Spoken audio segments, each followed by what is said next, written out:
Anybody else want to get up here and talk today? Not yet. Not yet?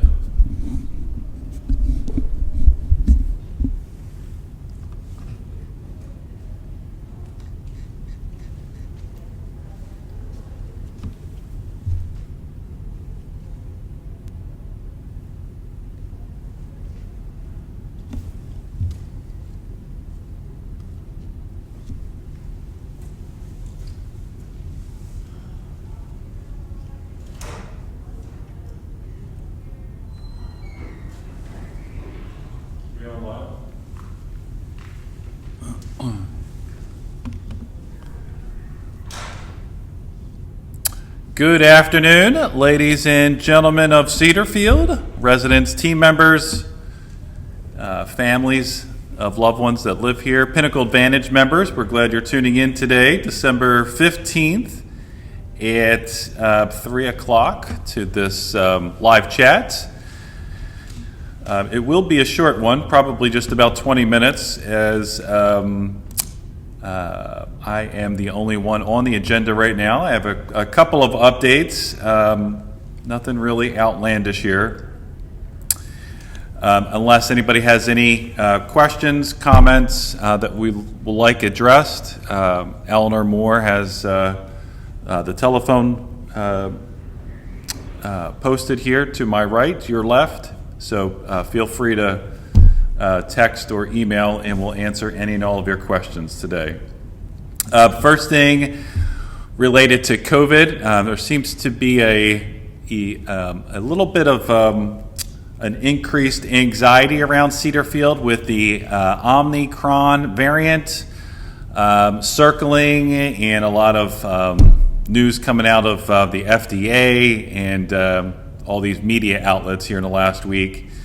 That particular variant has not given us any reason to change our preparedness plans right now. We've been in contact with the Virginia Department of Health, and nothing is sticking out to us that we should change with our plan, especially going backwards of being restrictive. So there's enough people at Cedarfield who have received the booster shots with the 3 vaccines, and both residents, team members, and we feel like that is a healthy percentage to really carry us through at least the holidays. And so, not to sound like a broken record, but the real at this point the name of the game to keep yourself safe and keep those around you safe is what we've been saying for a long time now. As we move into this holiday season, wear the mask, good hand sanitation, and to the best that you can, keep your distance from folks, socially distanced, 6 feet apart. So, other than that, nothing's changed in our plan. So, if anyone has any questions about our approach at this point, please feel free to either call down to the administration suite, contact Connie McGowan, who is our infection control nurse, and or Matt Dameron, our associate executive director, and we will answer any and all of your questions. Secondly, this is a calendar invite for everybody. If you want to get it on your calendar sooner than later, January 18th at 2 o'clock. We have a welcome reception for Paul Gregg, the new Cedarfield Executive Director. So please mark that on your calendars. This next month is going to go by really quick. We'll get some other notices out there to folks, but for those of you that like to plan ahead 30 days, January 18th, 2 o'clock, welcome reception for Paul Gregg. A little bit of good news. Cedarfield applied for an award with our SFCS architects that have been with us really since the inception of Cedarfield. There's a publication called the Senior Housing News, and every year they They collect applications for, I think, 11 different award categories. And this past year, Cedar Field, in conjunction with Pinnacle Living and SFCS Architects, put in an application for the design, the excellence, the innovation, and the programming for the wellness building in the middle of our courtyard. That application is judged on a few things: the layout of the building, the universal design elements, the colors, how much light goes into the building, the creativity, sustainability, and the views of the landscape architecture outside of the building, and then most importantly, the program that happens with inside. And so one of those categories is called renovation repositioning, is what the category is. And the news just came out about an hour ago, and we received a third place award this year for that designation. So we're I hope you are as happy as I have been just relaying this information of that we are being recognized across the United States in this particular category within this particular news publication for what we've accomplished in the courtyard.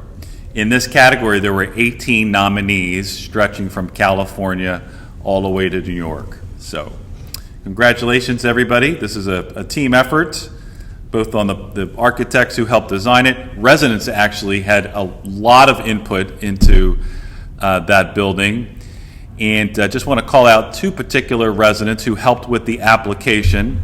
Mr. Rutger, our resident council president, helped out with the application of giving some of the judges his thoughts on how that building and the programming inside of it benefits resident life.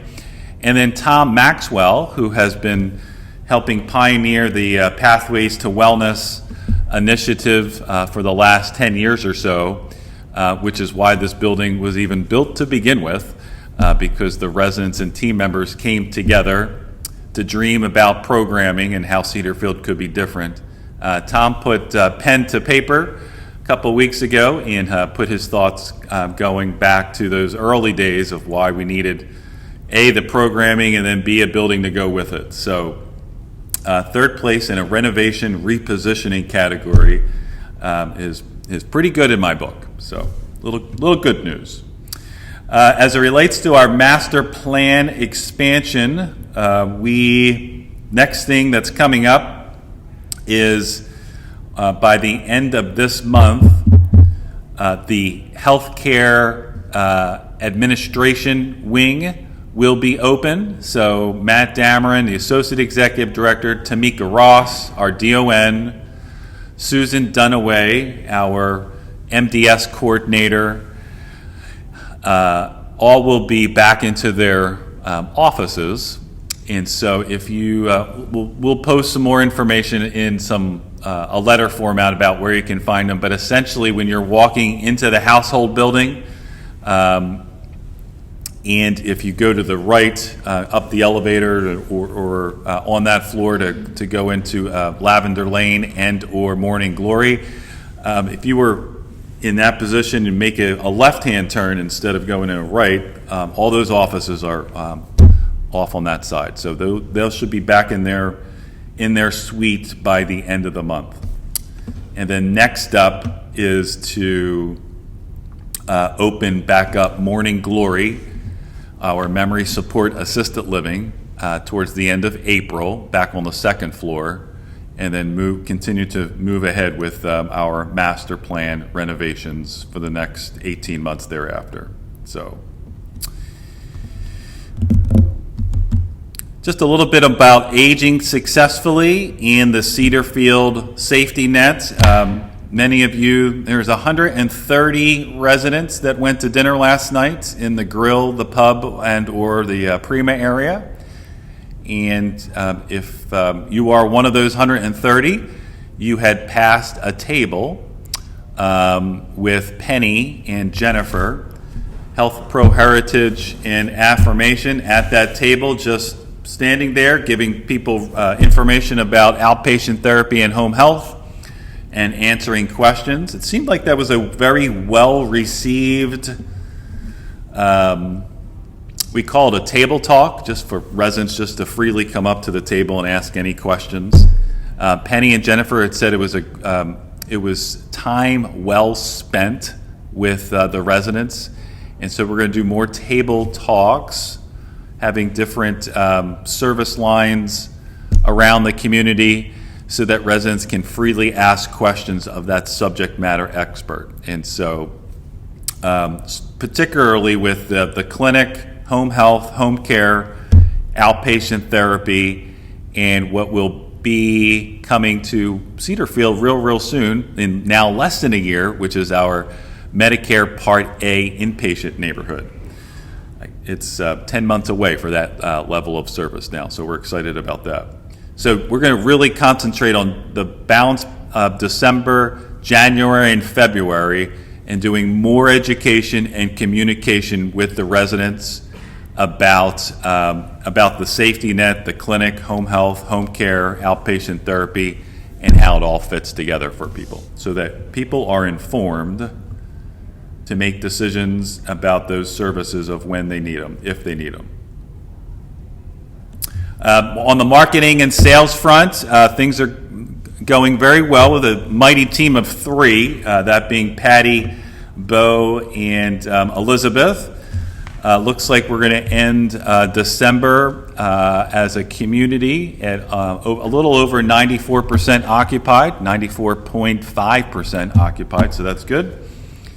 And then we already have some sales, some residents moving in, scheduled to move in independent living in January, February, and I think I just heard we have one already now scheduled for March. So occupancy is going very well right now.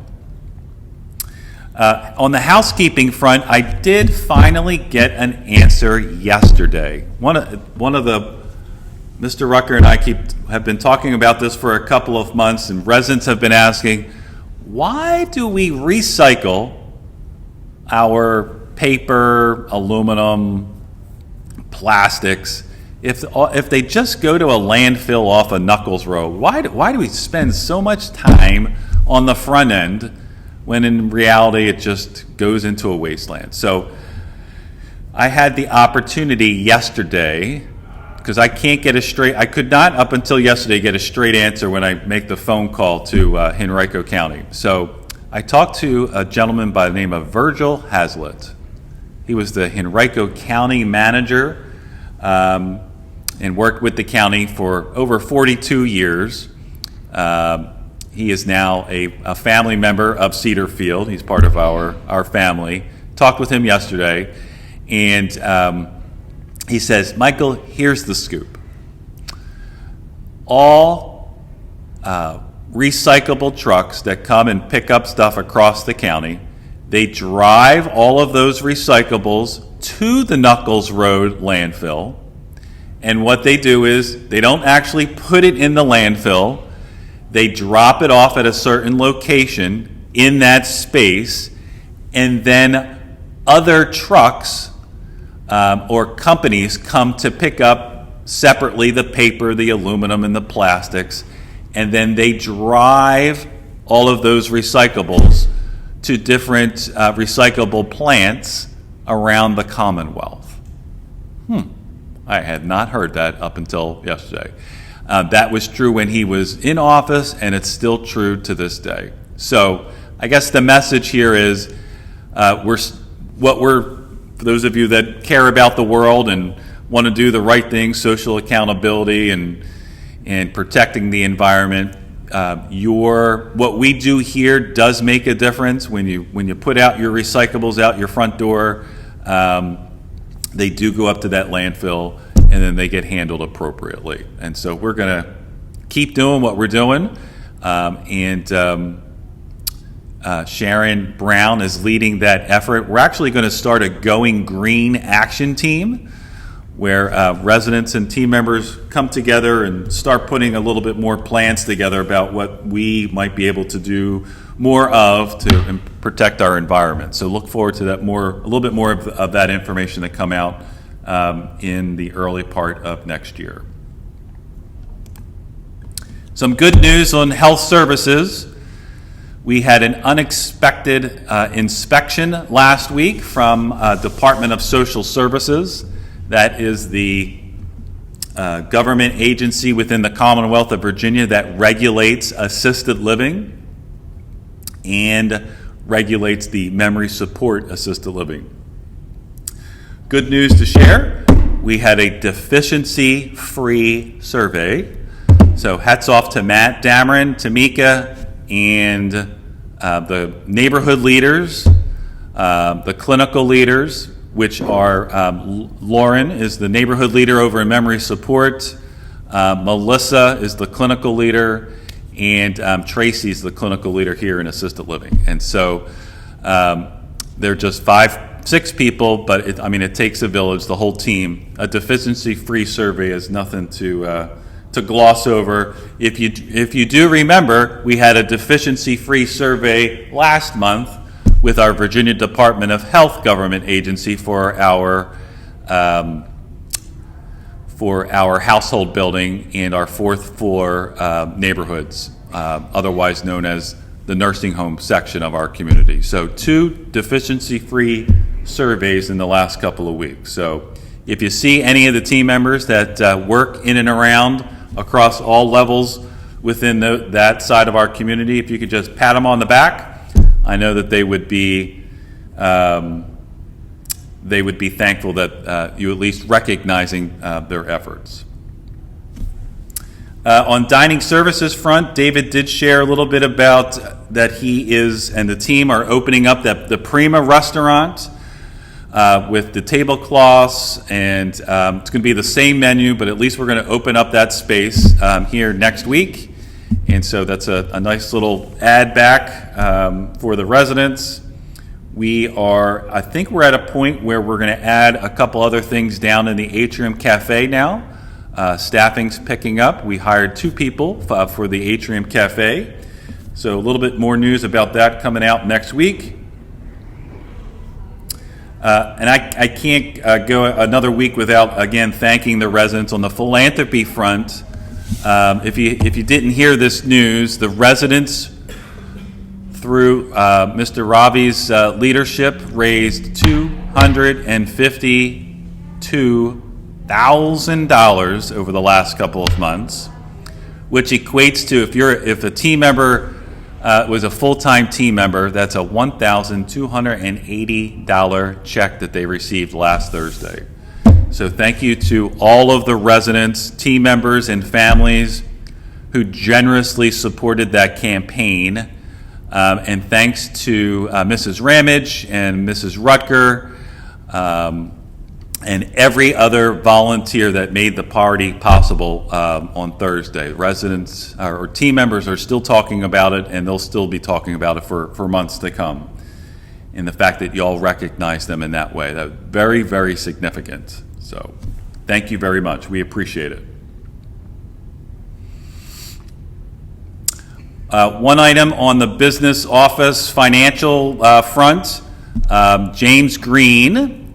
You're going to start seeing James at this podium at least every other week during these live chats to give some information to residents about our financials. And so we're going to start that in the beginning of January. Residents have been asking about revenue and expense, and so James is going to give some little vignettes of information come the beginning of the year about our financials. So that is coming. We are just about to enter budget, or what I call quote unquote budget season, as January starts to begin, and so yours truly and the directors will be connecting with the committees, the dining committee, the facilities committee, environmental committee, trying to bubble up from the residents any capital requests that we should be considering in our 5-year capital plan. If you're not part of one of these committees, and if you have any suggestions about what Cedar Field needs to consider in terms of a capital plan going out a couple of years, please feel free to, easiest thing maybe is stop by the administration suite and or talk to any one of the directors of the departments. I did mention during the council meeting last week, for those of you, speaking of capital projects, for those of you who live in the D-Wing area, that emergency generator project is progressing. The company is called Engineers Plus, and they are doing their due diligence of understanding the load, the electrical load on our current generator to see if we can simply tie in some of those emergency lighting, HVAC elements straight to our generator. So that test is ongoing. It is a several-week project as that engineer does their math around what is needed. And so hope to have a report from that engineer in the middle part of January. And again, last week at the resident council meeting, but with the risk of sounding redundant, we did hire a subcontractor to help with the leak in the underground tunnel, the art gallery, and that contractor is looking at the approved plan that we have already been received from the county, and hope to start, weather permitting, hope to start that work in the first or second week in January as well. The cellular phone issue around Cedar Field, particularly in independent living. Again, the Verizon engineer gave us a report that basically said that the signal makes its way to Cedar Field, and it's not a Verizon issue that the phone calls are dropped around Cedar Field. And they highly recommended that we investigate a customer-owned, Cedar Field-owned system that will essentially pull the Verizon signal in and around the building. And so we're working on that. It's a third-party company that we would hire and have that company design a system internally so that we can pull that system. So we have to get a design and a price and see if it's even feasible to do it. So, but that is on our radar screen, and trying to get that done at some point in January. And then last, probably I call it another big topic for residents is signage. Mr. Rutger and I and Tom Maxwell and a couple other residents and team members are meeting with a company that I've been talking about for several months now called SMI. They're going to be here next week, 2 weeks. We're spending a full day with them to go over the interior and exterior sign package that they have developed and make sure that it is resident friendly and reflective of what we need to provide people direction inside the building here. Another piece of good news on the human resources front. We, at one point a couple months ago, we had 38 open positions because we're in this workforce pandemic. We've been working hard at it for a long time and trying to reduce that number. We reached another big milestone. Maybe some of you might think this is small, but last week, we had 34 open positions, and this week we're now down to 28. So significant progress. I really believe that a month ago when we reported out to the residents that we were becoming a community that had a $15 minimum wage and that we were doing many things around our work perks and benefits to help with a team member's experience, really think that is paying dividends. And we've seen an uptick in applications. We've seen an uptick in interviews over this last week. So hopefully that number continues to drive down next week as we go into the holidays. Speaking of team members, a couple team members have retired, and actually their last day passed last week, but we're going to invite them back in the early part of January for a retirement party. If you knew Cheryl Kyle, our music therapist, she retired last week. Her last day was last week. Bill Loving in our maintenance department, he also retired. And then another person by a little lesser known individual, but her name is Mai Win in dining services. And so, early part of January, we're going to have a retirement party for those three individuals. I think that is all for me. Any questions come in? We have one question. One question come in. When will the Atrium open on the weekends? We really need it on Sundays. I couldn't agree more. We're waiting. It's a matter of labor, and so I'm going to table this question for David for next live chat. But I'm almost positive, given the number of people who we've hired over this last week, David's able to start making other decisions about the Atrium Cafe and the schedule of the cafe being open. So let me hold this question for next week, and we'll have David address it. Yes, Jacqueline? With you leaving, are we going to have the active shooter drill before your departure? When are we going to have the active shooter drill? And I don't have an answer on that right now, but it's on Jack's radar screen to connect with those. I don't want to do that drill by myself. We have to partner with the agencies, and so 5 months. 5 months, yes. Also, the week prior to, in your chat, one more question. Thanksgiving, you alluded to telling us something, and then realized it was Thanksgiving week. Has it been told what that was? Not remembering what I'm referring. In the meeting on the Wednesday prior to Thanksgiving, you Right. said, "Oh, there's something else," and then you said, "Oh, I'll tell you about that next week." And then somebody reminded you that it was Thanksgiving week, and it still hasn't, to our knowledge, since you didn't say what it was, that it's been addressed. Okay, I'll have to go back and look at that tape. I'm drawing a little bit of a blank right now. Anybody else have any questions in Fellowship Hall? Any other questions come in on the phone? Nope. All righty. I'm going to call Annie Van Hook is here to talk a little bit about some spiritual well-being. Hope you all have a great rest of the week, and I'll see you around the community. Thank you.